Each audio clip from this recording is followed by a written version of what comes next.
విజయవాడ మచిలీపట్నం రోడ్లో ఉన్నటువంటి పామరు ఏరియాలో మనకి 1 ఎకరం 37 సెంట్ల స్థలం అయితే మనకి బ్యాంక్ ఆప్షన్ లో సేల్కి వచ్చిందండి. మనకి సౌత్ వైపు డొంక రోడ్డు ఫెసిలిటీ కూడా ఉందండి. నియర్ అనితా గార్డెన్స్ దగ్గరలో అయితే యొక్క మనకి 1 ఎకరం 37 సెంట్ల స్థలం అయితే అవైలబుల్ ఉందండి. హైవేకి చాలా దగ్గరగా ఉంటుంది అండ్ గవర్నమెంట్ జూనియర్ కాలేజ్ కి కూడా అతి సమీపంలో అయితే ఈ యొక్క ప్రాపర్టీ ఉందండి. బ్యాంక్ రిజర్వ్ ప్రైస్ వచ్చేసి మనకి అంటే స్టార్టింగ్ ప్రైస్ వచ్చేసి మనకి వేలంపాట్లో 1,31,00,000 రిజర్వ్ ప్రైస్ అండి. అండ్ ఆప్షన్ లాస్ట్ డేట్ వచ్చేసి మనకి సెప్టెంబర్ 9వ తారీఖు అండి. ఈ యొక్క ప్రాపర్టీ ఆప్షన్ లాస్ట్ డేట్ అనమాట.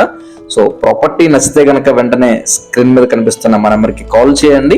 అండ్ విజయవాడకి సమీపంలో ఉన్నటువంటి యొక్క ప్రాపర్టీ పామరు లొకేషన్ లో మీ ఫ్రెండ్స్ అండ్ ఫ్యామిలీ మెంబర్స్ లో కూడా ఎవరికైనా ఈ యొక్క ప్రాపర్టీ ఉపయోగపడితే తప్పకుండా షేర్ చేయండి. వీడియో నచ్చితే కనుక లైక్ చేయండి. ఇటువంటి మరెన్నో ఇంట్రెస్టింగ్ బ్యాంక్ ఆప్షన్ ప్రాపర్టీస్ కోసం మన రామ్ రియల్ ఎస్టేట్ ఛానల్ ని సబ్స్క్రైబ్ చేసుకోండి. Thank you for watching.